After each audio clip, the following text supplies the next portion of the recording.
WJR.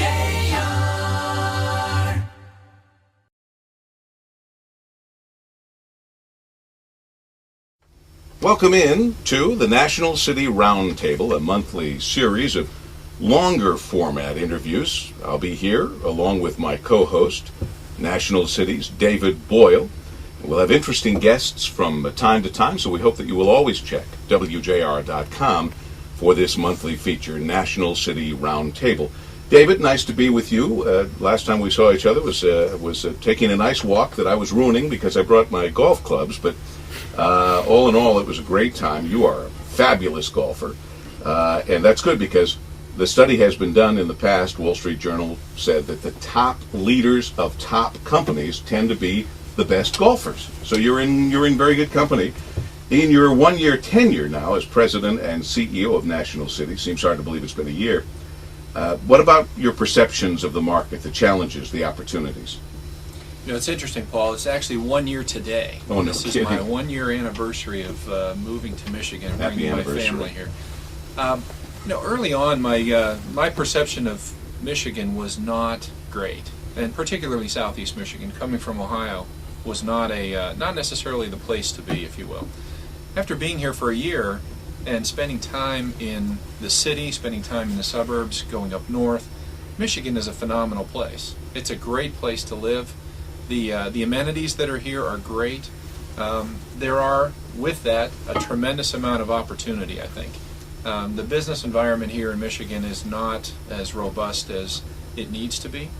There's a lot of things that I think need to be done to enhance that. Now, the big challenges are the ones that everybody knows. The tide of the auto industry. Some diversification away from auto would be a welcome, I think, would be very welcome to the state of Michigan. Sure. The opportunities that are here, it's a great place to be. The education systems here are tremendous. We have a wealth of that, and I think leveraging those sorts of things, looking for opportunities to create new jobs, is going to be the vital thing, and I think the long-term success to Michigan. All right, that's David Boyle. He is our co-host on these monthly National City Roundtables. He's president, Michigan Northwest Ohio Banking of National City Corporation of Cleveland, Ohio. And we'll have special guests on from time to time, including this time. And that special guest has been president of Detroit Renaissance since 2005. He's led the development of the region's first economic growth strategy, the Road to Renaissance, helped found 1D, a collaboration of the region's major civic organizations. And prior to joining Detroit Renaissance, he served as executive director of worldwide real estate for General Motors, overseeing the largest private sector property portfolio in the world with 400 million square feet of real estate. He is the president of Detroit Renaissance, Mr. Doug Rothwell. Doug, nice to have you with us. Hi, Paul. Good to be here. There's a lot to do in Detroit. There have been some setbacks. There have been some psychological setbacks, most recently with the mayor and some of his problems. But as you have pointed out, and others, that the turnaround for the city of Detroit is greater than just one man, one person, one elected official. And that turnaround must continue, and I hope you feel that it is. Well, it is, and it is bigger than any one individual. There's so many groups right now that are engaged in promoting the economic development of the city, and really the city is the shining star right now in the state. And between Detroit Renaissance and a lot of the community development groups, the banks and others, I don't think that any one individual will slow this process down, but clearly the mayor deserves a lot of credit for getting us to this point. He has been a dynamic individual and has been a key part of the city's economic rise. Well, it's for people who don't know, and you've been on our show on WJR Radio so many times, and certainly you've been on television, interviewed in the radio and such, but for people who don't know, just give them a quick idea of what Detroit Renaissance is and what it traditionally does do. Well, we're a leadership organization. We're made up of the 50 largest and most significant chief executive officers of the region, both private sector and the university presidents. Our whole focus is on trying to promote the economic growth and development of the city and the region, and we're an organization that tries to set out what the strategy ought to be and then really get behind some very specific initiatives that will make a difference in getting that strategy implemented. So whether it's the Road to Renaissance, which is the region's economic development strategy, or whether it's very specific projects that we undertake in the city, we're all about trying to promote the growth and development of the region. And what would you say you're doing differently now that's making you more effective? Well, probably we're much more inclusive in terms of representing the broad spectrum of business groups than we ever had before. We've expanded our board by about a third over the last couple of years, so we've actually been growing during this period of economic challenges. And the other is, I think we've really engaged in partnerships much more than we ever had before. We have formed collaborations of all the economic development organizations in the region, which gives us the ability to get things done in a way that we couldn't before, and we're also reaching out much more, working with elected officials. We have committees of our board that meets regularly with the governor, with the mayor, with the county executives, and that's awfully important because we need that kind of partnership with government to get our economic agenda accomplished.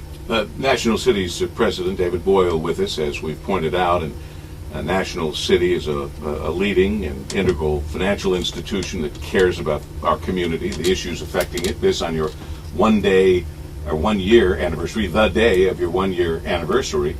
If you could, if you feel comfortable with it, kind of sum up your perception of Detroit Renaissance and their initiatives and what you feel they're doing and how they're important to the community and how National City can work with them. Well, Paul, thank you. When I got here, Doug invited me to join the board of Renaissance, and I jumped on the opportunity to do that. This is a group of 50 very influential people here in the city of Detroit and in the region.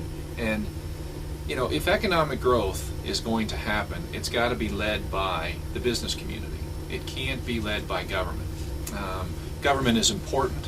We need roads, we need all the services that are provided by the government. But in terms of economic growth, new jobs and so forth, the government's never created a job. So we need the business community to step up. This group, I see this group as a catalyst for that, as it evolves into a little more advocacy, a little bit more, dare I say, forceful approach to economic development. And as we come together as a group and lead as a group, this is a powerful organization that I think should be the catalyst for the growth here in Southeast Michigan. It certainly can be. It certainly should be. We certainly need that. I don't think anyone denies that. So what has been the feedback so far from the business community, the legislators, the governor for that matter?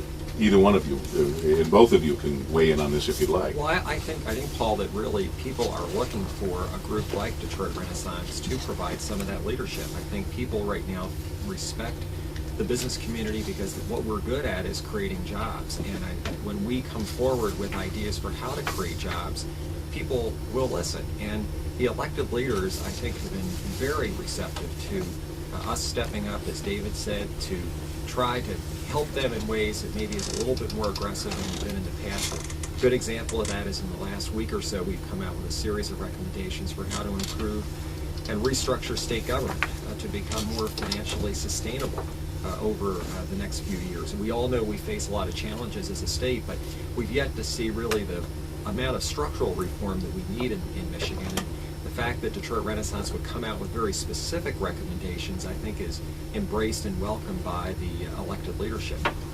I think it's a little too early to tell from Lansing's perspective how they're going to respond to this, but the initiatives that were put out were exactly that. These are suggestions from this group on how we can improve the state. Economic development and growth comes from investment. It comes from people like this stepping up and putting forward ideas. We need the elected officials in the state of Michigan to sit down with us, go over the ideas with us, and see what's the best fit. And I think that's the next step.